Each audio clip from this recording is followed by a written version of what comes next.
Stało się. To jest ten moment, to jest ta chwila, kiedy dzięki lubimyczytać.pl łączymy się z wami z bardzo różnych miejsc świata, by porozmawiać o tej książce. To jej polska premiera. Szósta część przygód Fabiana Riska przed nami, zatytułowana Ostatni, gwóźdź, książka opublikowana przez wydawnictwo Marginesy w przekładzie Ewy Wojciechowskiej. Świeżynka do mnie dotarła niedawno. Bardzo się cieszę, że będę mógł porozmawiać z naszym wspólnym gościem, któremu również będziecie mogli zadawać pytania. A ja nazywam się Łukasz Wojtusik i na co dzień jestem dziennikarzem radiowym, autorem podcastu, w którym rozmawiam z ludźmi literatury o książkach i nie tylko, a ten podcast nazywa się Alfabet Wojtusika. Naszą rozmowę ze Stefanem będzie tłumaczyła obecna ciałem, duchem i słowem w 2 językach Anna Rosiak. Już teraz witam i pięknie dziękuję za pomoc w tłumaczeniu. A naszym gościem jest, przyznaję, jeden z moich ulubionych autorów powieści kryminalnych, Stefanem Ahnhemem.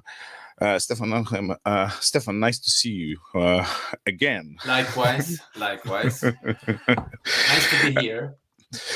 Jeżeli mogę was prosić o to, jeżeli będziecie mieli do Stefana pytania, po prostu zadawajcie je w komentarzach. Te najfajniejsze, najciekawsze będę wyłapywał i postaram się je wpleść do narracji. Porozmawiamy o 6 książkach Ahnhema ze szczególnym uwzględnieniem tej najnowszej, Ostatni gwóźdź, bo to zakończenie 6-paku przygód policjanta Fabiana Riska. Fabian Risk, Dunia, Szwecja, Dania, to będą wątki tej rozmowy. Będzie sprawiedliwość, będzie coś o złu, coś o zemście. To mogę obiecać. Ale na dobry początek pytanie podstawowe. Stefan, ty lubisz swojego bohatera, bo ciągle mu kładziesz kłody pod nogi. Jak się już okazuje, że ma być fajnie, to potem okazuje się, że będzie tylko gorzej. So, Stefan, we will talk about many different things today. Sweden, Denmark, evil, revenge, and many other things. But for the beginning, I would like to start with asking you, do you even like your main protagonist, Fabian Risk? Because it seems like you like to put obstacles in his way all the time. Even if it seems that everything is going in the right direction, suddenly something collapses and there are problems again. So do you like him? Yes, I love him. I mean, he's one of my best friends in this world. Yes, of course I do. But if you want to tell a good story, isn't a good story without problems and obstacles. So yes, I make life hard for him. It's a part of my job to do that, and it's in the beginning he was.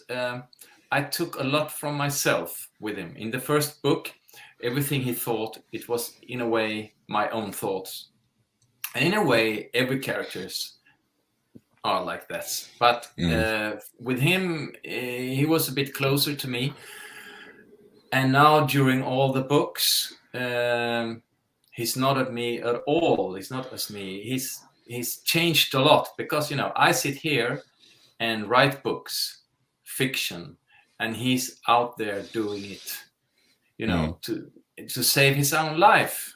So of course we have different luggage today compared to what we have when we began. Mm-hmm. So now he's more like an old dear friend, and which I'm, as you said, very, very, very, very hard. I make life hard for him. Tak, przede wszystkim co mogę powiedzieć, Fabian to jest jeden z moich najlepszych przyjaciół, ale prawda jest taka, że żeby stworzyć dobrą historię, wciągającą, muszą pojawić się w niej trudności, problemy i dlatego rzeczywiście nie ułatwiam życia Fabianowi, a wręcz uważam, że moją pracą jest sprawić to, żeby jego życie właśnie nie było zbyt łatwe. Faktem jest, że w pierwszej książce myśmy byli bardzo podobni, było bardzo dużo mnie w postaci Fabiana, to się trochę zmieniło, chociaż w wielu postaciach z moich książek jest część mnie, natomiast jeżeli chodzi o Fabiana, on się zmienił Cóż, dlatego, że ja siedzę tutaj, kreuję ten świat, kreuję jego postać również i w tym momencie jesteśmy bardziej jak tacy starzy, dobrzy kumple, przyjaciele, chociaż bardzo się różnimy. No i tak jak mówisz, no rzeczywiście nie ułatwiam mu życia, ale cóż, tak, myślę, że tak trzeba. Bardzo jestem ciekaw, niestety nie ma z nami Fabiana bezpośrednio, co on opowiedziałby o tej waszej przyjaźni z jego perspektywy, gdy kładziesz mu kłody pod nogi. Ale przejdźmy do meritum. Meritum naszej historii to jest Ostatni gwóźdź, twoja najnowsza, szósta część przygód Fabiana Riska, domknięcie opowieści o nim. To jest premiera polska dziś na lubimeczytać.pl tej właśnie książki. Z kryminałami jest tak, że niezbyt dużo możemy zdradzić, a ty sam możesz powiedzieć na początek i jak zarysować fabułę, no bo to też wyznaczy nam taki pułap tego, o czym mówić dziś w czasie premiery możemy, bo spora część pewnie ludzi, którzy oglądają, nie czytała jeszcze tej książki. So I have to say I'm very curious what Fabian would say about your friendship from his perspective, listening to what you have just said. But coming back to the main point of our meeting today. So we have the sixth part of the series, the final nail, the closing of the story, we might say, of Fabian and other characters. And so tell me, because, you know, with crime stories, it's quite problematic sometimes because you must talk about books without revealing too much so as not to spoil the reading for other readers. So can you tell us a little bit about the book without revealing too much so that we know what I know, what we can talk about, you know, which direction to take our conversation without, you know, revealing too much? I'll try. I'll do my best. This part is actually a bit different from the other parts because it's not about a new serial killer that Fabian has to catch.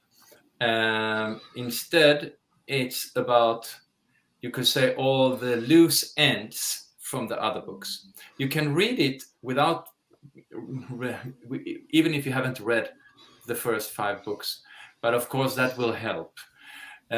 So you could say this is like an internal affair in the Danish police department. So it's about Fabian, and it's about he has a very private thing he does, a goal, and then we have Dunja, the Danish character that has been away from the books, the last 2 books. She's back and she's ready for revenge. And then we have Jan Hesk, that is a Danish police character who's actually investigating maybe an accident or a murder. We don't know yet. And all those 3 different paths will lead together. And that's much I can say. And then I have something to say about the theme, but maybe you will translate first.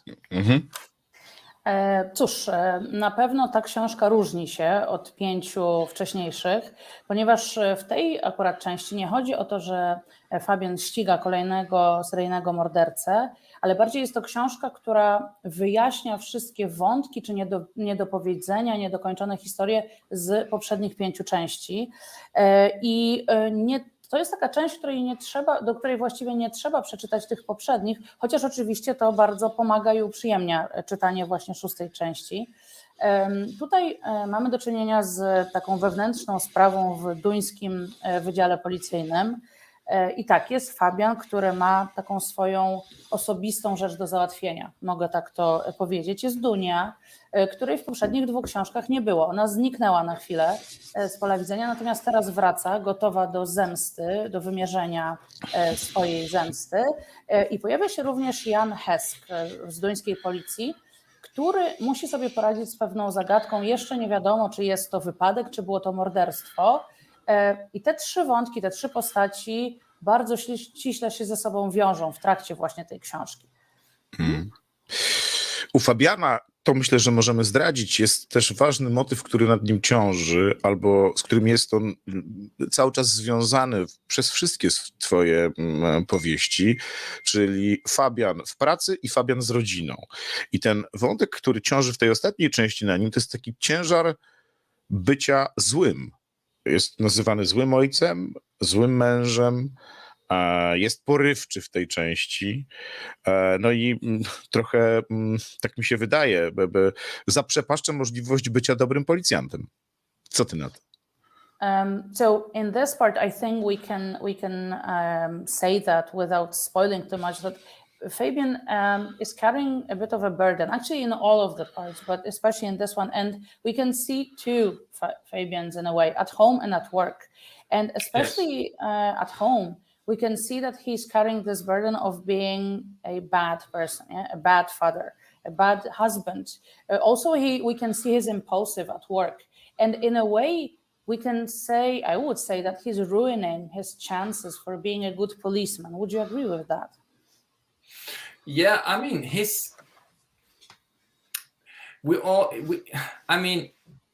I'm more interested in people who do wrong compared to people who do right. And we all do mistakes all the time, but in fiction, the mistakes get bigger and they got bigger consequences. But I think he's trying to do his best, but it's hard. He's trying to be a good father. It's tough with the work he has. And he's trying to solve the cases. He's not that good in, letting all the rules just play out. If he can see, I can solve the case, I can grab the murderer, I can catch him or her by doing this, then he thinks that's better. And that's kind of interesting for me, because in this book we have this Jan Hesk who is much more ordinary, and he's trying to play by the rules, this Danish policeman. And he, in a way, envies Fabian, because he doesn't want to take all that risk in solving a case. He want to go home. It's 5 o'clock, I want to go home, and I want to be safe. So in that sense, he feels that, am I good at this? Will I ever catch the killer? Or do I need that extra bit of darkness in myself to be able to catch him? So actually this story is all about where is the border, where is the thin red line between why you from the beginning chose to be a police and murder investigator, and then how you feel when you've been working for a while. Where does the darkness come in? Because we all say, or they all say, that they want to make the world to a better world. They want to catch the killers. I mean, of course, I think that there is some part in all of them that wants to be close to the darkness. Else why would you have that work if you don't love it? So what is it that you love with catching a killer? And that's actually the question. That's my theme in this book. And so I think it's just a small step for a policeman in the wrong direction, and he's on the wrong side. Ja generalnie w ogóle dużo bardziej interesują mnie osoby, które trochę schodzą na złą drogę, niż ci, którzy robią wyłącznie dobro.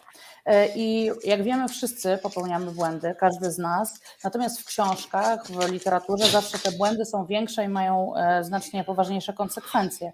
I wydaje mi się, że Fabian jest tutaj tak nie do końca zły, to znaczy on się naprawdę stara, on stara się postępować najlepiej jak potrafi, stara się być dobrym ojcem, chociaż nie wychodzi mu to. Stara się również rozwiązywać sprawy swoje które zostają mu przydzielane. Chociaż tutaj znowu jest tak, że on nie jest fanem podążania gry zgodnej z regułami. To znaczy, jeżeli czuje, że jest blisko, jest w stanie rozwiązać jakąś sprawę, ale przekraczając granicę, to na pewno jest mu trudno nie zrobić tego kroku i jakby nie pójść tą złą ścieżką, czy nie złamać pewnych reguł. I dla mnie to jest ciekawe w nim, bo z drugiej strony mamy w tej części znowu wspomnianego już wcześniej Jana Heska, który jest z kolei policjantem, który podąża za regułami, gra zgodnie z regułami gry, a z drugiej strony zazdrości nieco Fabianowi, bo widzi, że tamten jest gotów podjąć ryzyko, którego on nie podejmie. On jest taką osobą, która jest 5 godzina po południu, on chce iść do domu, być bezpieczny, nie chce podejmować ryzyka żadnego. I Jan często zadaje sobie takie pytanie, czy ja jestem dobry w tym, co robię, czy generalnie powinienem trochę przekroczyć tę granicę, czy powinienem troszkę tak jakby pójść w stronę tego mroku, tej ciemności. I to jest generalnie książka właśnie o tym. To znaczy, gdzie jest ta cienka czerwona linia, dlaczego detektywi czy śledczy wybierają taki, a nie inny zawód i gdzie jest ta linia, która sprawia, że zostają po dobrej albo po złej stronie. Bo wiemy o tym, że wszyscy policjanci, na pewno w moich książkach, oni wszyscy twierdzą, że chcą sprawić, żeby świat był lepszym miejscem do życia.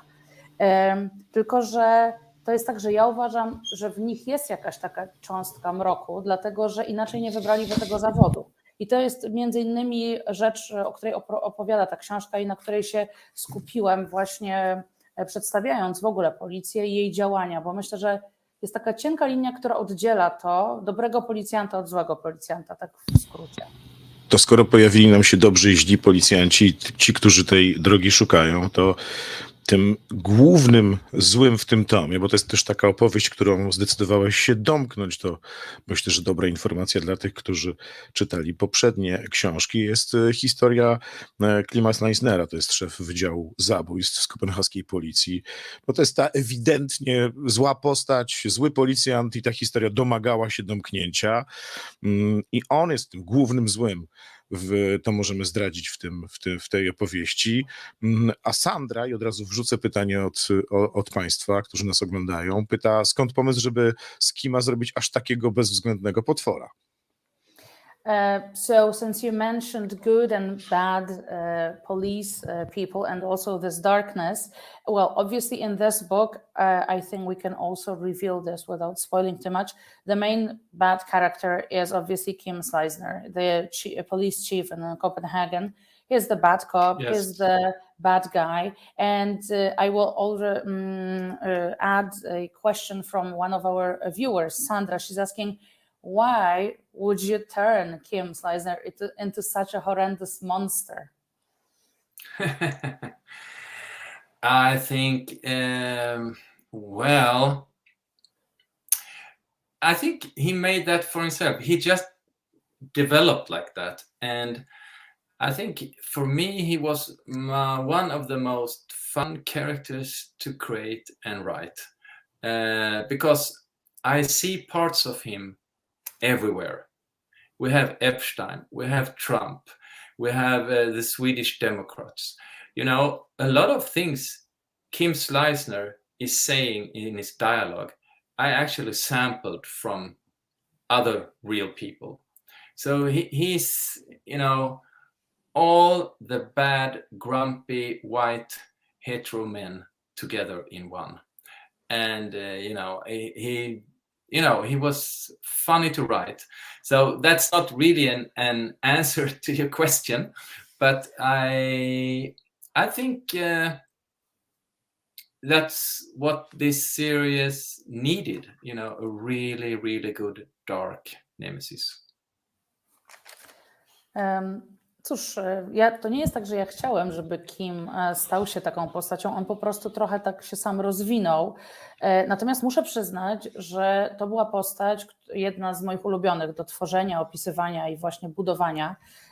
Natomiast cóż, prawda jest taka, że ja go nie do końca wymyśliłem. To znaczy, jak się rozejrzymy dookoła, ponieważ ja bardzo dużo z tego, co on ma w sobie, brałem z otaczającego nas świata. Spójrzmy na Epsteina, Trumpa czy szwedzkich demokratów. To są takie ucieleśnienia tego wszystkiego, co najgorsze niosą ze sobą tacy podstarzali, zrzędliwi, biali, heterofaceci. I ja bardzo wiele dialogów, tych słów, które Kim wypowiada w książce, brałem z prawdziwego życia i z wypowiedzi właśnie między innymi tych postaci, które wymieniłam. Natomiast to rzeczywiście wydaje mi się, że ta seria po prostu potrzebowała takiego prawdziwego, złego do szpiku kości bohatera, czy może antybohatera właściwie. Z tego, co powiedziałeś, wynika jasno, że im jest trudniej, im bohater bardziej zły albo nieprzewidywalny, tym jest fajniej, bo jest przyjemność w jego kreowaniu. Ja w ogóle zauważyłem i za to przyznaję twoje pisarstwo bardzo wysoko cenię, że bo powiedziałeś też o granicy, że ty lubisz balansować na granicy. Lubisz, przynajmniej u mnie jako czytelnika, sprawdzać, jak ja na przykład zareaguję na człowieka, który nie ma motywu zbrodni, tylko decyduje o tym, jak zabije, a decyduje o tym rzut sekwencyjny kostek, że piszesz w jednym ze swoich tomów, w jednej z książek o młodych ludziach, którzy znęcają się nad innymi w ramach grupowego wyzwania, challenge'u w mediach społecznościowych. To są zjawiska różnego rodzaju związane ze złem, ale lubisz sprawdzać, jak my na takie nieoszlifowane, niewytłumaczone zło jako czytelnicy zareagujemy, a to jest bardzo trudne. So from what you've been saying and from what I can see in your writing, the harder or maybe the worse and more unpredictable the character is, the better for you to create this protagonist, or maybe you have more fun in creating such a protagonist. And I have to say that I really appreciate it as a reader. I find it very fascinating, and also that you like to really stay on the verge of things. Like you like to really see whether you can cross the line or not. For example, in one of your books, you have a murderer who doesn't really have a motive, but he decides whom and how to murder by throwing a dice. Or in another book, we have a group of young people who bully and treat other people totally without respect, just as a part of a challenge on the social media. So there are these phenomena that you like to describe, and you like to check, I think, whether the readers how would they react to that? Is that correct? Yes, it's not wrong. I mean, I want to go as far as I can, and I also would like to give, because I think my readers, they read a lot more crime fiction than I have time to do. So they know all the tricks. They read it all. And I want to give them the feeling of this is how it was when they first read a crime novel. And I want them, if I can, to surprise them. I want them, if I can, to be scared and have all those feelings. Because if you just feel, I've read this 1,000 times before, then it's kind of, why read another 500 pages? So that is, in a way, my goal with this series, to try to push it as far away I can. And when you take, for instance, Motive X and X Ways to Die, about this killer who doesn't have a motive, my original idea with that was that this is like carved in stone for all the crime writers, all the murder investigators. They all have this truth, like it's a law of nature, that first we need to find the motive, and then when we have the motive, we will find the killer.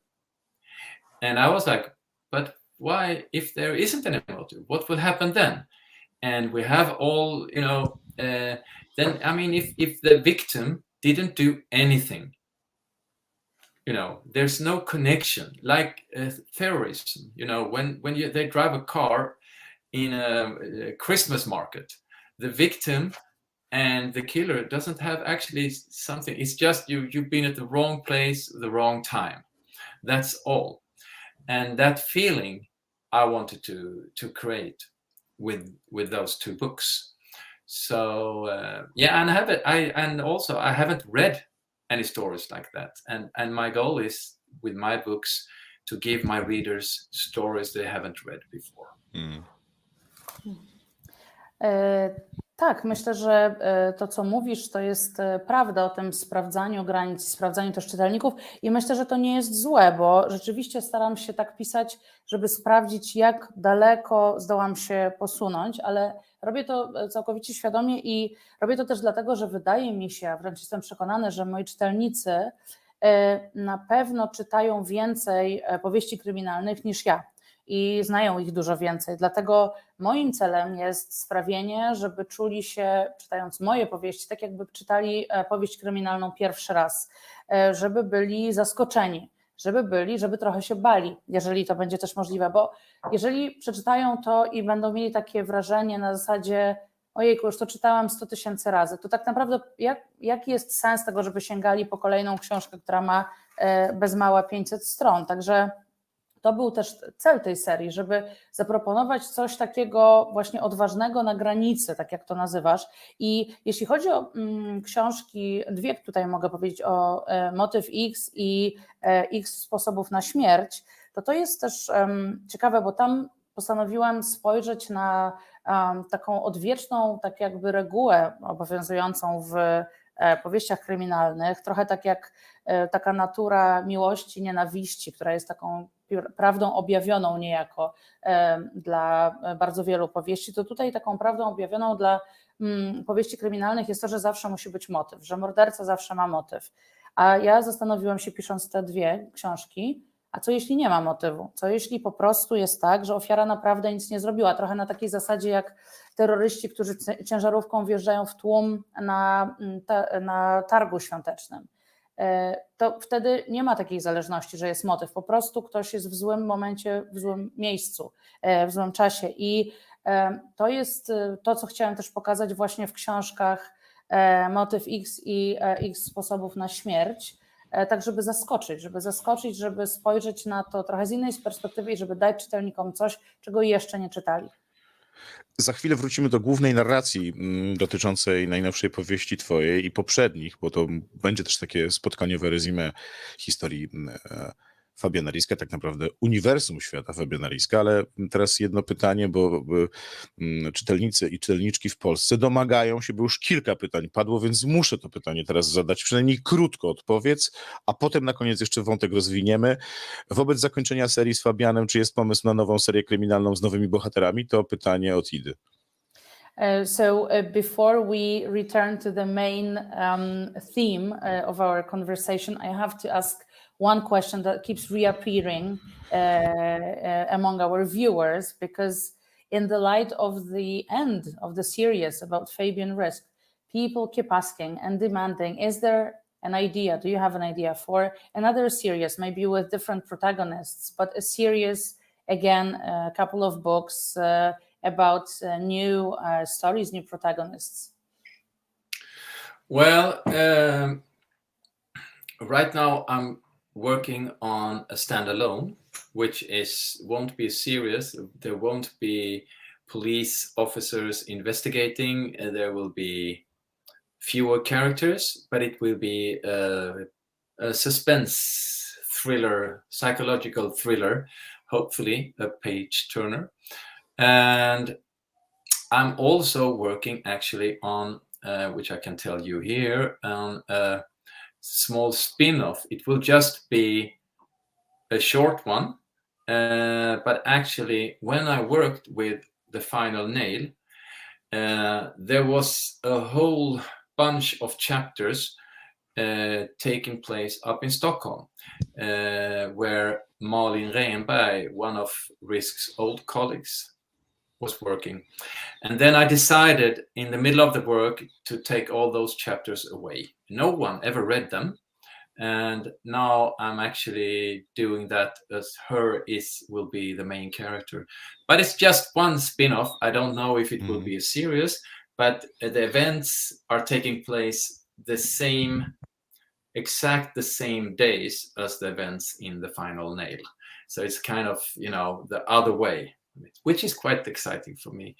And then after that, we will see. I can't say more than that. But there will be more books, more stories. W tym momencie pracuję nad książką, która będzie pojedynczą książką, to nie będzie żadna część serii. Będzie tam trochę mniej postaci i nie pojawią się raczej śledztwa policyjne.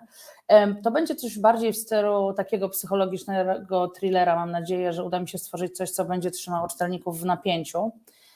Natomiast mogę Wam zdradzić też jeszcze jedną rzecz, że pracuję też nad takim małym spin-offem związanym właśnie z Ostatnim Gwoździem, bo mogę też zdradzić, że w momencie, kiedy pisałem Ostatni Gwóźdź, to stworzyłem też całą serię takich rozdziałów, która opisywała to, co dzieje się w Sztokholmie, dokładnie w tym samym momencie, kiedy akcja właśnie Ostatniego Gwoździa. Natomiast w którymś momencie zdecydowałem, że jakby zabieram te rozdziały i one nie będą umieszczone w książce. Nikt ich jeszcze nie czytał. Także to jest niespodzianka. Tam dzieją się różne wydarzenia równoległe, tak jak mówię, dokładnie w momencie, kiedy wydarzenia, które znajdziecie w Ostatnim Gwoździu. Także to jest takie trochę spojrzenie na sytuację z innej perspektywy. Dla mnie to jest bardzo ekscytujące. Zobaczymy, co dalej z tego wyniknie.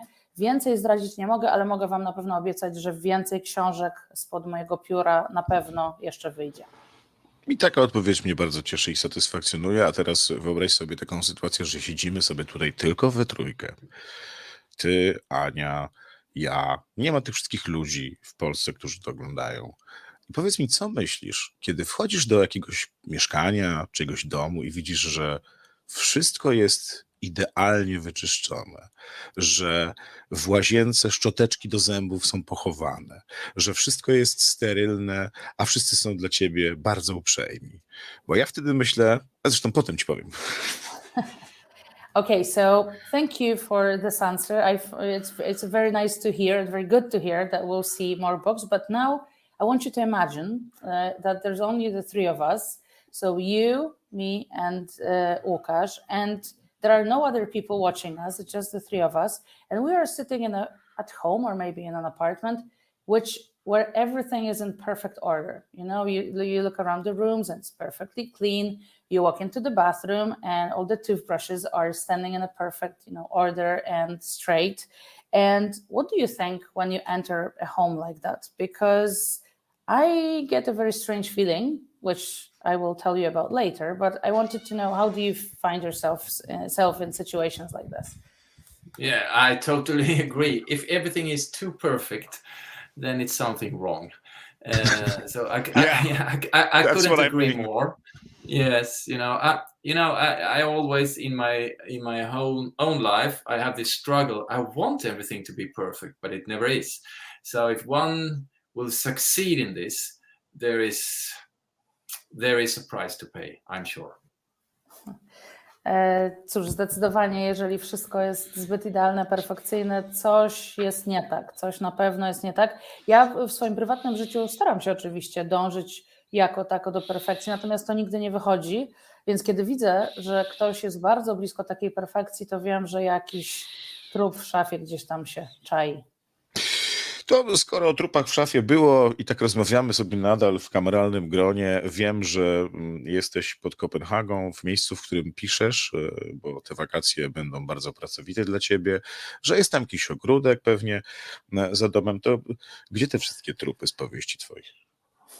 So since we're talking about surprises and unexpected events, I know that you're located at the moment. You're based in your summer house and you have a working summer ahead of you.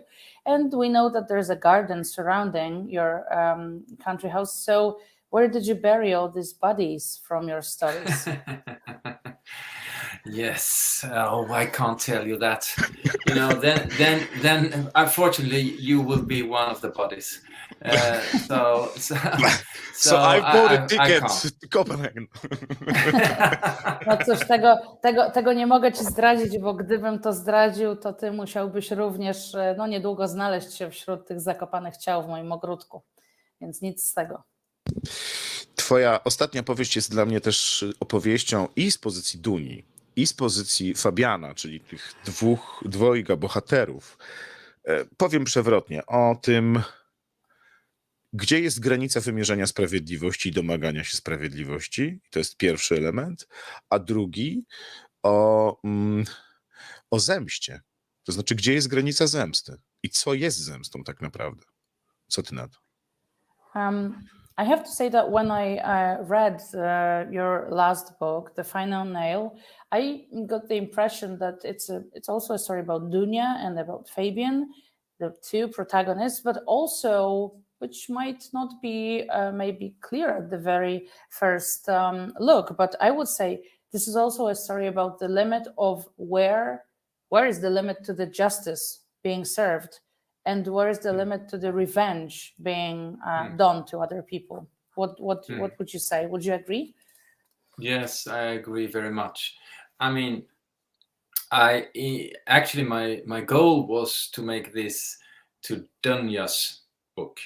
This is her story. I kept her away from the readers for 2 books, and this was her comeback. And I think she has more screen time than Fabian has. And this is also actually the part of my universe that I created here, that I hope and I think that there are so many interesting characters that you actually, it's not hung up on one character. It's not, it's not dependent on Fabian or someone else. It's the whole universe and the richness of all the different characters that makes the Risk books work, I think. And yes, I mean, it is, there is this, we reach this limit of where does justice stop? How far can justice go? And is that far enough, or do we have to do more, with revenge or not?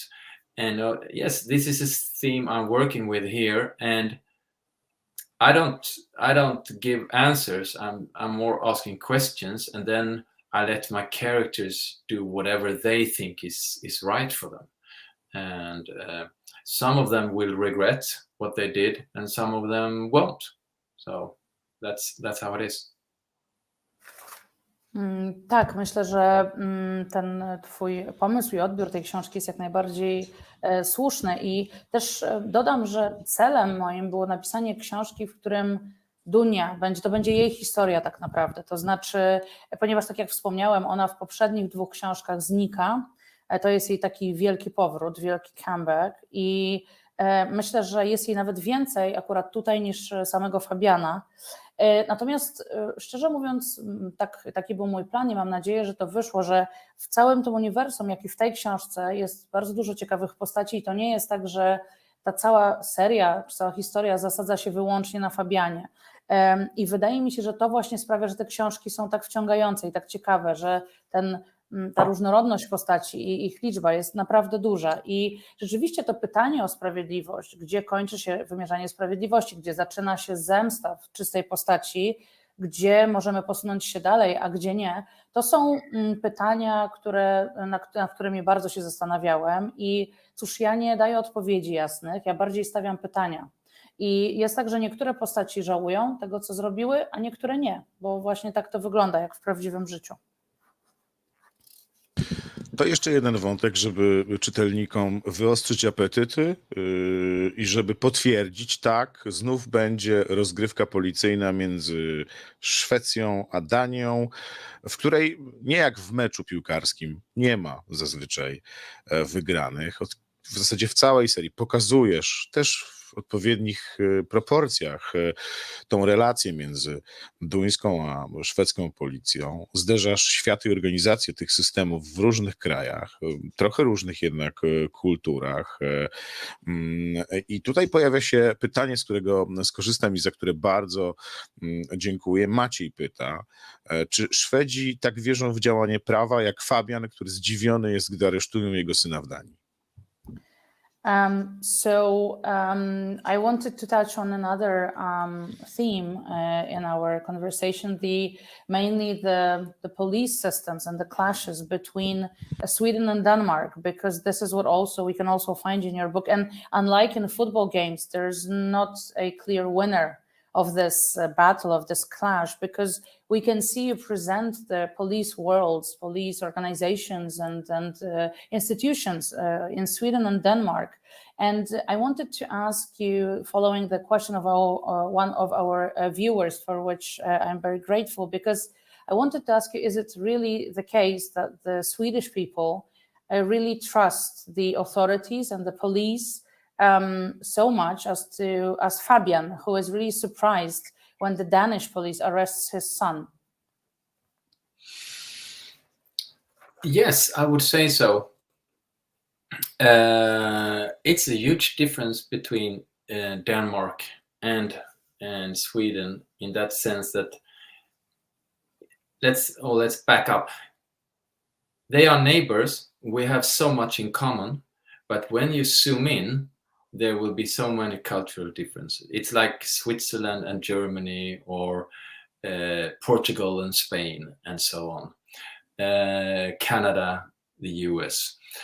And yes, I would say that in Sweden, we believe in the authorities. We do. They do that in Denmark also. And you can measure this, for instance, with vaccination.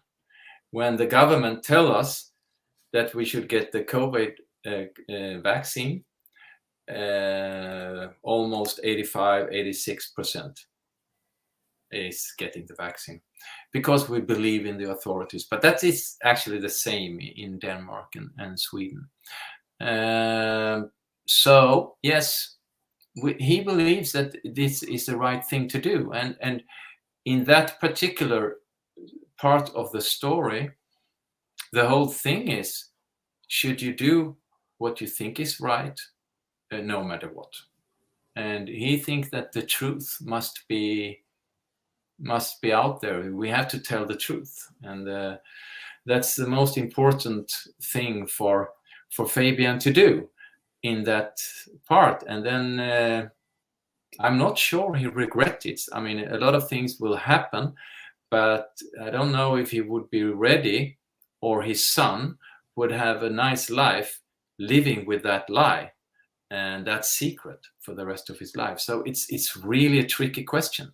You know, there aren't any easy answers. It's not black and white. Tak, to znaczy rzeczywiście jest tak, że są pewne różnice między Danią a Szwecją. Wiesz, jesteśmy sąsiadami, sąsiadującymi krajami, także myślę, że to jest trochę taki przypadek jak między innymi sąsiadującymi krajami. Jest bardzo dużo podobieństw, ale też różnic, jak spojrzymy na, nie wiem, Szwajcarię i Niemcy, albo Portugalię i Hiszpanię, czy Kanadę i Stany Zjednoczone. Także tutaj w Szwecji zdecydowanie jest tak, że ufamy władzom, ufamy temu, co jest mówione, i generalnie jest zaufanie do instytucji państwowych.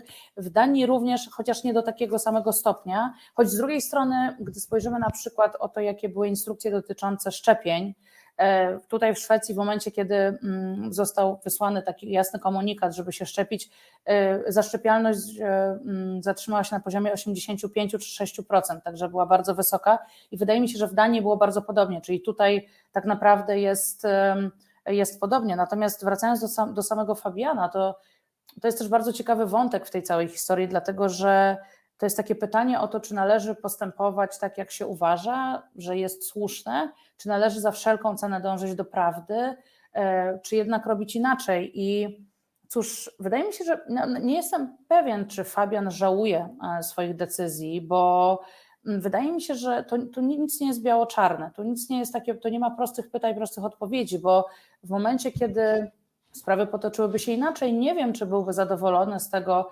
żeby jego syn żył zachowując tą swoją tajemnicę, taki sekret, czy by mu to bardzo nie ciążyło, czy takie życie dla niego by sobie wyobrażał. Także, tak jak mówię, no to jest takie podchwytliwe pytanie i to są takie niełatwe pytania i niełatwe odpowiedzi. To podzielmy jeszcze świat Fabiana Riska w tej ostatniej powieści i w poprzednich, bo myślę, że to jest wątek wspólny, tak naprawdę na dwa podświaty. I powiem ci szczerze, że za to chyba najbardziej lubię tę postać, którą stworzyłeś. Za normalność w szaleństwie, tak bym nazwał. To szaleństwo polega na tym, że oto mamy bardzo sprawnego policjanta, który to policjant trafia w swoim życiu na same wielkie sprawy. Takie, które mogłyby go wywindować i zrobić z niego międzynarodową gwiazdę. I jednocześnie ma dom, w którym co rusz dzieją się zwykłe rzeczy. Zdrady, dorastanie, załamania i wiele innych historii między Teą, Matyldą i Sonią. I tak naprawdę te sprawy rodzinne urastają, mam wrażenie, do takich samych wielkości spraw, jak te sprawy kryminalne, które prowadzi. I on często musi dokonać wyboru. I często jest bezradny. I często sobie nie radzi. I za to go lubię, bo tak jest w życiu też, że mamy często różne światy i te sprawy są tak duże. Wszystkie wydają nam się teraz najważniejszą rzeczą, którą musimy zrobić, a nie da się zrobić tych dwóch rzeczy naraz. Let's return to Fabian for a moment, if we can, because I think in this book, and not only in this book, but in the whole series in a way, his world is divided into two subworlds, we might say, and I have to say that it makes me relate to this protagonist a lot, and I like him a lot for that, because we have this normality in madness in a way, and you know, on the one hand, he is a very good policeman, but he only gets really big cases that if he solves and if everything goes right, could turn him into a police superstar in a way. But on the other hand, we have his private life full of, you know, just normal things that happen to everyone, like affairs, teenagers growing up, nervous breakdowns, and so on and so on. Everything happening between him, Theo, Matilda, and Sonia. And what we can see is that these private cases, in a way, are becoming as big as the cases he solves as a policeman. And sometimes, or even more than once, he's helpless because he doesn't know what to choose, and he has to choose. And I think this is what makes him really like a normal human, because this is what we face. We everyday people, we face it every day and, you know, all the time, that we have to choose, because you can't always do two things at the same time. And some of them are really big, and you do have to make these choices. So that's what I like about Fabian. And the question is, pytanie jest takie, wiesz, jak to robisz jako pisarz, żeby te światy cały czas tak mocno się zderzały? Bo gdybym miał tylko jeden z tych światów jako dominantę, to jako czytelnik chyba byłbym, może nie zawiedziony, ale właśnie pomyślałbym to, o czym mówiłeś. To już czytałem, to już mnie nie interesuje. And my question is, how do you do this? How do you make these two worlds, the subworlds in a way, parallel? Because I have to say that if we had only one of these worlds, I would probably be a bit disappointed. And as you said, I would be like, I've seen it already in so many books. But in this case, it's different. It's two worlds at the same time. So how do you do this? How do you write this? I think in the beginning, I made this decision that the private life and the working life are connected. As if, for instance, you had a bad day at work, you come home and you're in a bad mood. So it's connected. And that I wanted to explore more than I read. So that was the first thing. And the other thing is that I always try to find the themes that are, you know, what is happening in his private life, what problems do I work with, what theme is that, and how can that relate to the theme in the killer he's catching, in the murders he's investigating. So I want everything to be connected, as in, for instance, 18 Below, the third book in the series, that there the theme or the case was about identity theft. There was a killer who stole identities, and you couldn't really trust who he was. And the whole theme is, who are we? Do I know myself? Do I know my wife? Who are the kids? We've been married for so long, and now you surprise me. So that was actually the theme. So for me, the theme is the glue between those two subworlds. Na początku, kiedy zabierałem się za pisanie, podjąłem taką decyzję, że bardzo będę starał się połączyć świat zawodowy i świat prywatny, bo cóż, no tak to dokładnie wygląda, to znaczy kiedy wracasz do domu i miałeś zły dzień w pracy, to jesteś w złym humorze w domu, nie da się tego tak naprawdę rozdzielić i to wydawało mi się na tyle ciekawy temat, że chciałem go zgłębić.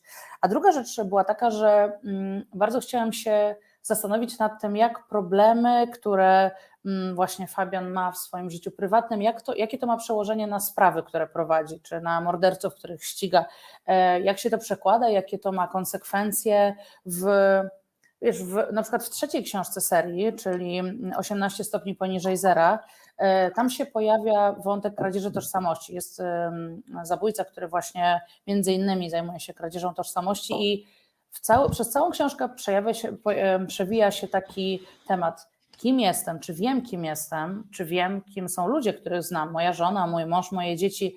Jesteśmy małżeństwem od tak dawna, a nagle pojawiają się jakieś niespodziewane historie, których nie było. I jestem zaskoczony czy zaskoczona. Także to jest też taki temat, który się pojawiał i jeśli chodzi o to połączenie tych światów, to wydaje mi się, że to jest absolutnie nieodzowne, ponieważ jeden na drugi wpływa i to jest też szalenie ciekawe.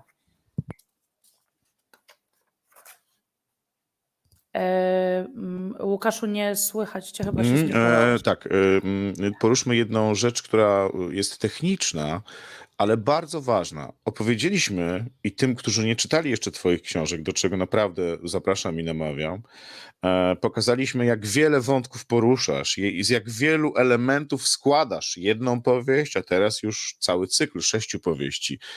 Jak ty to robisz, żeby nie przedobrzyć? Wiesz, ja często czytam książkę, która się świetnie zapowiada, ma wszystko dobrze ułożone na takiej już stricte, wiesz, gatunkowej ścieżce i potem się okazuje tak, że albo zagadka jest niewiarygodna, jej rozwiązanie, albo postaci są płaskie, albo jest za dużo akcji, albo za dużo psychologizowania i moralizowania, albo sam temat jest za płytki. Bardzo łatwo w takiej układance można przegiąć. Ja wiem, że ty piszesz scenariusze, więc u ciebie kulminacyjnie to wszystko musi być bardzo dobrze wypracowane, ale pytanie moje jest następujące. Kto jest u Stefana Ahnhemema tym dobrym albo złym duszkiem, który mówi: ej, Stefan, za dużo, tu skreśl, tego wątku nie poruszajmy, to sobie odłóż na inną książkę. A może to redaktor? So I wanted to ask you about one technical issue, if I may call it, because we can see from our conversation today, but also from your books, and those who have read it will know it already. Those who not should start reading your books right away, right after we finish. But you really have multiple plots in all of your books, and there's so many things going on. There's so many protagonists. So my question is, how do you do not to overdo in a way? Because, I've read so many books where, the beginning was very promising and I was really intrigued and it looked like a page turner. And then suddenly you have either really unbelievable protagonists or the cases are really overdone or the protagonists are in a way flat. They are not interesting. Or at some point we see that the author is trying to moralize the reader and so on. So I wanted to ask you, who is your, this kind of spirit that sits on your back and says, Stefan, don't go this way. This is too much. Take this out or include this. Do you do this? Do you have this, inner voice, or maybe it's the editor of your books? I think it's both. It's a good question. I have, at first, I believe in a rich universe with a lot of characters, I think if we want the young people to start reading or keep on reading, it can't be too easy. The stories can't be too easy and shallow. We can't go back to the 50s in storytelling, because they're watching Game of Thrones or House of Cards or whatever on television. And if they're gonna open a book, the universe has to be as three-dimensional and like a multiverse also, I believe. The tricky part is to make that complexity and to develop that into an easy read, where I hold the reader in its hands, and if I release, I'm sure I will pick them up again. So, and in order to do that, I have this goal in a way to get everything to fit together in the end, and at the same time make the path until the ending complicated.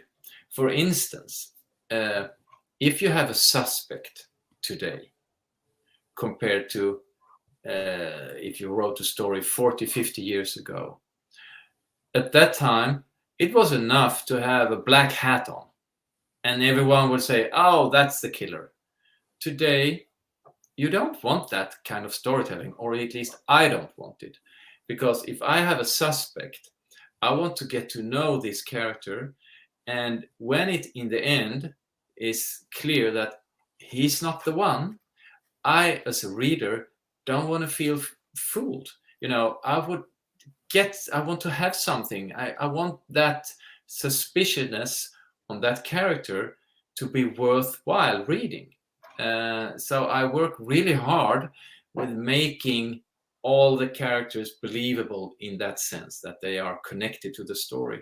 And maybe that helps a bit in the complexity. And then, of course, I have a really, really good editor who can say to me, Stefan, this is too much, we don't need it, save that for another book. Myślę, że to jest po trochu, to są obie te rzeczy, o których wspomniałeś, czyli trochę mój ten wewnętrzny taki podpowiadacz i mój redaktor, bo od samego początku wierzyłem w to, że takie bogate, złożone uniwersum, bogaty świat to jest bardzo dobry kierunek. I prawda jest taka, że mam wrażenie, że jeżeli chcemy zachęcić młodych do czytania albo żeby wrócili do czytania, żeby potem nie odkładali książek, to cóż, nie możemy wrócić do sposobu pisania z lat 50. ubiegłego wieku, bo dzisiaj ludzie oprócz tego, że czytają, oglądają Grę o Tron, oglądają House of Cards, inne rzeczy, wszystko jest trójwymiarowe, wszystko jest tak zwane, już nie jest jednym uniwersum, tylko jest takim multiversum właściwie i to samo myślę, że musi się dziać w książkach i trudność polega na tym, żeby tę złożoność świata przedstawić w taki sposób, żeby to się naprawdę dobrze czytało. I ja robię to w ten sposób, że moim celem jest to, żeby na końcu wszystko miało sens, żeby wszystkie wątki pasowały do siebie, żeby nie było tak, że coś jest niedopowiedziane czy niepasujące, ale żeby ta ścieżka, droga, która prowadzi czytelnika do końca, była jednak trochę skomplikowana, żeby była złożona, była taka intrygująca. Wiesz, myślę, że można na to spojrzeć w ten sposób. 40-50 lat temu, jak ludzie pisali powieści kryminalne, to właściwie wystarczyło, żeby nagle jedna z postaci miała na sobie czarny kapelusz i już wiadomo było, że to jest zabójca. Dzisiaj tak się nie pisze, a przynajmniej ja nie chcę tak pisać, bo nie chcę, żeby było tak, że czytelnik jak dochodzi do końca książki, to czuje się niejako oszukany, czy czuje, że zrobiono z niego po prostu głupka, bo przeczytał całą książkę, a tu się okazuje, że nic nie ma sensu. Ja się bardzo zawsze staram i wkładam bardzo dużo serca w to, żeby postaci, które piszę, były wiarygodne, ale żeby były też warte tego czasu, który czytelnik poświęca na poznanie tych postaci, na poznanie mojej książki, na poznanie tych historii. Ale oprócz tego mam również bardzo dobrego redaktora, który czasem mówi mi, Stefan, tego jest za dużo, to zachowajmy może na inną opowieść, a to w ogóle wyrzućmy. I jego rola jest też nie do przecenienia. Czy ty mógłbyś wreszcie przyjechać ponownie do Polski, bo ja mam dopiero 1/3 pytań zadanych, a wiesz, musimy już kończyć. Naprawdę, to skandal jest. So Stefan, because our time is running up and I've only asked about a third of the questions I have prepared for you. So when are you coming to Poland again? Because all these questions are waiting for you here to be asked. Oh, I would love to come as quick as possible. It's actually, I never turn down an invitation to Poland as long as my schedule has room for it. So you have to push my publisher and I will come and answer all the questions. Z wielką przyjemnością przyjadę. Nigdy nie odmówię zaproszeniu do Polski, jeżeli tylko zgramy grafiki, także no cóż, musicie naciskać na mojego polskiego wydawcę, żeby działał w tym kierunku. Przyjadę i obiecuję odpowiedzieć na wszystkie pytania, które masz przygotowane. Cóż, mogę tylko tyle powiedzieć, że akurat wiem, kto jest twoim wydawcą, to wydawnictwo Marginesy i znam tam kilka osób, także szykuj się. So what can I say? I know a few people from your Polish publisher, so get your suitcases ready because Okay. I'm gonna push them. Ale nie będę ukrywał, że spotkaliśmy się w Katowicach kilka lat temu na targach książki. To było bardzo przyjemne spotkanie i na kolejne spotkanie twarzą w twarz. Oczywiście czekam, pewnie czytelnicy i czytelniczki jeszcze bardziej. Także zapraszamy do Polski jako czytelnicy. Ale pojawiło się pytanie, które muszę zadać. Jak widzieliśmy się w Katowicach parę lat temu, to zadałem ci to pytanie, ale trochę inaczej. Ciekaw jestem, czy odpowiedź się zmieniła. Jeśli, po pierwsze pytanie jest takie, to jest pytanie od jednej z czytelniczek, czy będzie ekranizacja przygód Fabiana Riska? To jest raz. A ja dodaję pytanie, jeśli będzie, albo jeśli miałaby być, to kogo sobie wyobrażasz kogo obsadziłbyś w roli Fabiana Riska? So we're waiting for you here, but one thing I do have to ask you still is something I asked you already in Katowice when we met a couple of years ago, but I'm wondering whether the answer has maybe changed. So because we also have viewers asking about this, will there be film adaptation of the adventures of Fabian Risk? That's the first question. And if there is one planned, or if there is one in the future, who do you see, which actor do you see playing Fabian Risk? Well, there's always interest in making an adaptation, but then at the same time, it's very complicated because it's a big universe and it's a lot of expensive scenes. So until now, it's been hard for them to really get the right budget. And where it is now, we'll see. I can't really answer that, but I'm sure it will be made. I hope I will be alive at the moment to watch it. And as you know, who will play Fabian? I think we have a lot of good Swedish actors. So that's Dobra, actually the last problem. Okej, translate. Ania, poprosimy o tłumaczenie. Oczywiście zawsze jest zainteresowanie, zawsze bardzo wiele osób wyraża zainteresowanie tym, żeby przenieść historię Fabiana na ekran. Natomiast jest to o tyle skomplikowany proces, że w książce jest bardzo dużo wątków, bardzo dużo scen i to są bardzo drogie sceny do nakręcenia, także do tej pory nie było firmy czy osoby, która była w stanie zgromadzić odpowiedni budżet. I tyle mogę na razie powiedzieć, nie mogę powiedzieć więcej. Natomiast jestem pewien, że zostanie to zekranizowane. Mam nadzieję, że będę jeszcze żył wtedy, żeby zobaczyć, jak to wygląda. A jeśli chodzi o aktora, no cóż, jest wielu dobrych szwedzkich aktorów, których można by obsadzić w tej roli, więc zobaczymy. Ale to ja jeszcze dookreślę w takim razie. Masz nieograniczony budżet i możesz zadzwonić, wiesz, po lewej Bruce Willis, po prawej Harrison Ford. Nie, oni chyba już są wiekowi, nie w wieku Fabiana Riska. Kogo byś tam zatrudnił?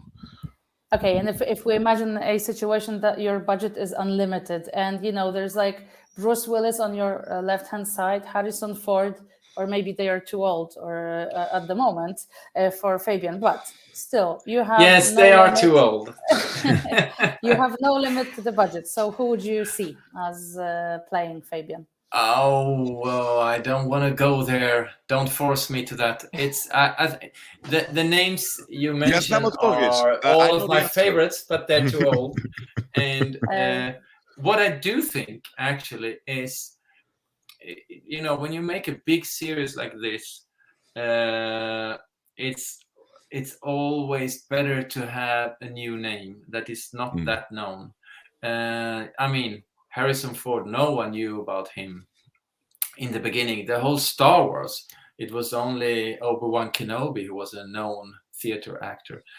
And so I think it's not necessary to have like the big household name to get an audience. You just need to have a good script and good actors and a good budget. So that I don't see that as a big problem, and we'll see. I can't say more. Don't force me. Nie mogę za dużo zdradzić. Wiem, że tu mnie podpuszczasz niesamowicie, ale nie rób tego, bo naprawdę nie mogę. No rzeczywiście Bruce Willis i Harrison Ford są troszeczkę już za starzy, chociaż są absolutnie moimi ulubionymi aktorami.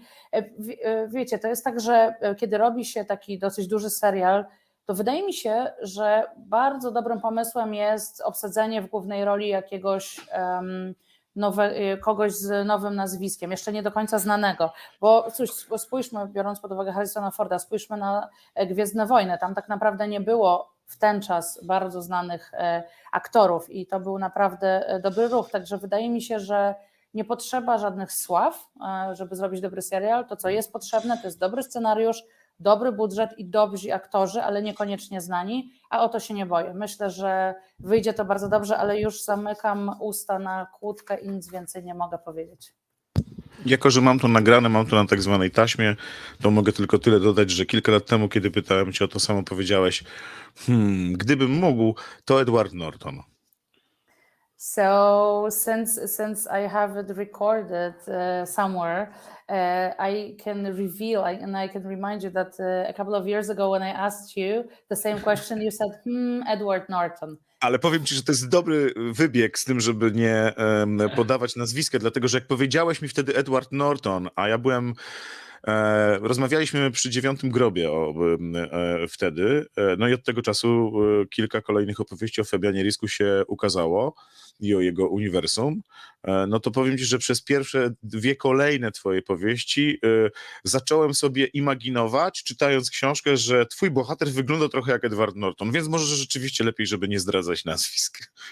But I have to say that today I think it's a better idea not to reveal names because since you mentioned Edward Norton and we were talking on the occasion of the Ninth Grave, the Polish publication of the Ninth Grave. That's correct. And since then, for the next 2 books, I only had Fabian Risk as Edward Norton in my head.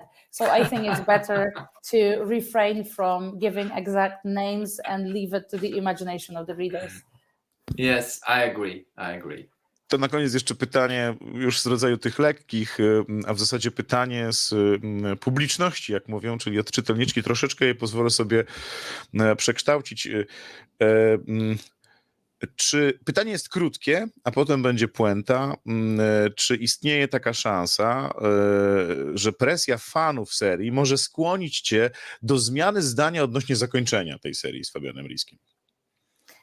So I have one final question before we sum up our meeting, and there is a question from one of our viewers and our readers. Is there a chance that the pressure from your fans will make you change your mind and add another book to the series about Fabian Risk?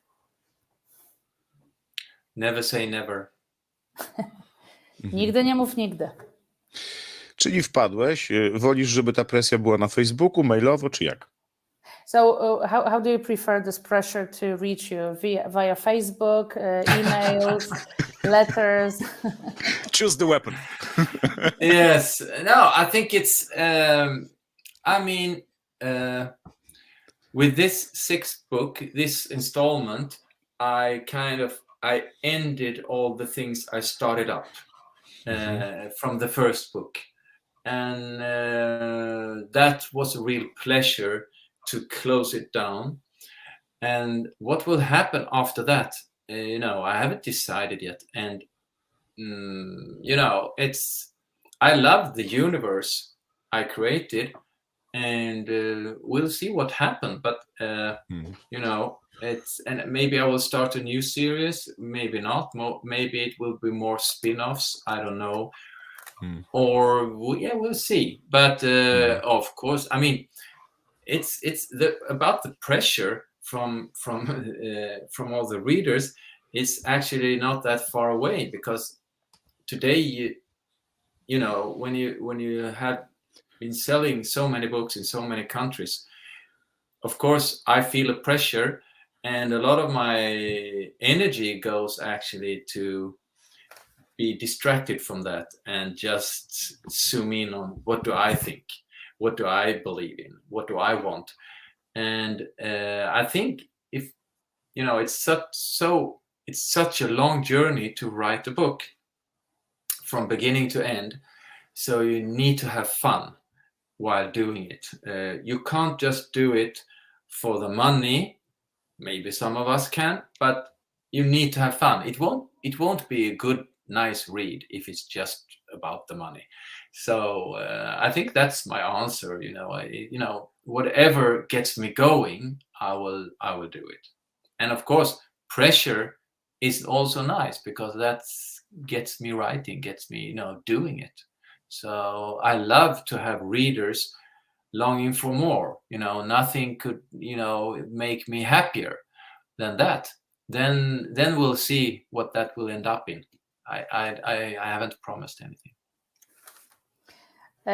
Cóż, mogę powiedzieć, że ta szósta książka, o której dzisiaj głównie rozmawiamy, to miała być tak naprawdę taka klamra zamykająca to, co działo się we wszystkich poprzednich częściach, i to był mój zamysł, kiedy ją pisałem, i tak naprawdę nie podjąłem jeszcze decyzji, bo prawda jest taka, że tak naprawdę uwielbiam ten świat, to uniwersum, który stworzyłem, pisząc te 6 części. Może napiszę kolejną serię, może będzie więcej spin-offów, tak naprawdę nie jestem w stanie teraz tego przewidzieć, a jeśli chodzi o tę presję od czytelników, no to prawda jest taka, że ja ją czuję, bo to moje książki są w tej chwili wydawane w naprawdę wielu krajach, czytelników jest bardzo wielu również, i muszę przyznać, że bardzo dużo energii poświęcam też na to, żeby skupić się na tym, co ja mam zrobić, co ja bym chciał zrobić i jak ja czuję, a właśnie na odrzuceniu niejako tej presji, bo ona jest naprawdę wyczuwalna. Natomiast wiecie, to jest tak, że napisanie książki to jest bardzo długi proces i bardzo taka podróż długa, i ona musi sprawiać radość. To znaczy, ja wiem, że może są niektórzy, którzy piszą wyłącznie dla pieniędzy, ale ja tego nie robię i wydaje mi się, że jeżeli tak się podchodzi do tego, to nie tworzy się książek, które potem się przyjemnie czyta. A ja chcę tworzyć takie właśnie książki. Także oczywiście, co będzie mnie popychało do przodu, napędzało do działania, tego będę się trzymał. Ta presja, o której wspomniałeś od czytelników, jest oczywiście też przyjemna, nie oszukujmy się, to znaczy ja uwielbiam tę świadomość, że czytelnicy chcą więcej literatury, którą tworzę, także nie mówię nie mówię tak, zobaczymy, co przyniesie przyszłość.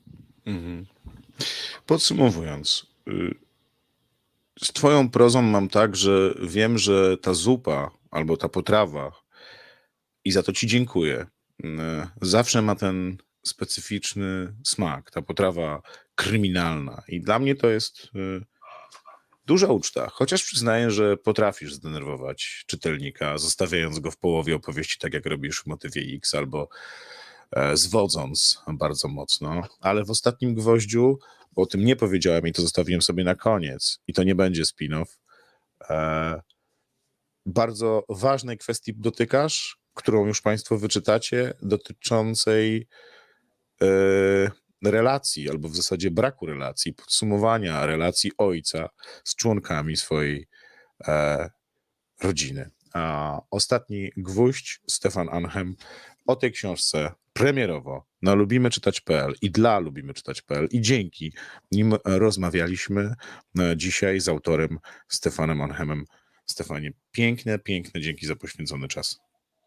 So, Stefan, before we finish, just one thing I wanted to add is your literature always has this unique taste. I find it's like a crime feast, I would say. And although you sometimes do leave your readers angry, like for example, when the way you finish the Motive X, when it's actually, you know, the cliffhanger was so big that it made some of us angry, me at least.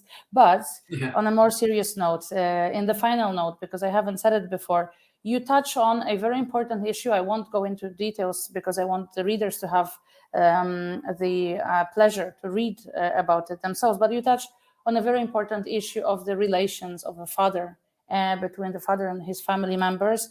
So thank you for that. Thank you also for your time today. It was a great pleasure to have you, and we hope to see you again soon. Thank you for having the interview. It was a pleasure to be here. Bardzo dziękuję. And thank you To for była all the prawdziwa listeners and przyjemność. viewers. I dziękuję wszystkim, którzy nas oglądali dzisiaj. Ja bardzo dziękuję jeszcze Tobie, Aniu, tłumaczką dzisiejszego naszego spotkania. Bardzo dzielną i perfekcyjnie tłumaczącą była Ania Rosiak. Piękne, piękne dzięki, ukłon ode mnie. Thanks a lot and hope that we will meet with listeners and viewers and readers in Poland somewhere. Warsaw, Kraków, just choose the town. I look forward to it. Bardzo Wam dziękujemy. Na kolejne spotkania na mediach społecznościowych lubimy czytać.pl. Zapraszam, a spotkanie prowadziłem ja, Łukasz Wojtusik, alfabet Wojtusika. Dobrego Państwu wieczoru, a książka Ostatni gwóźdź już jest, premiera, wydawnictwo Marginesy. Ja już przeczytałem i polecam. Dobrego wieczoru. Good night. Good night.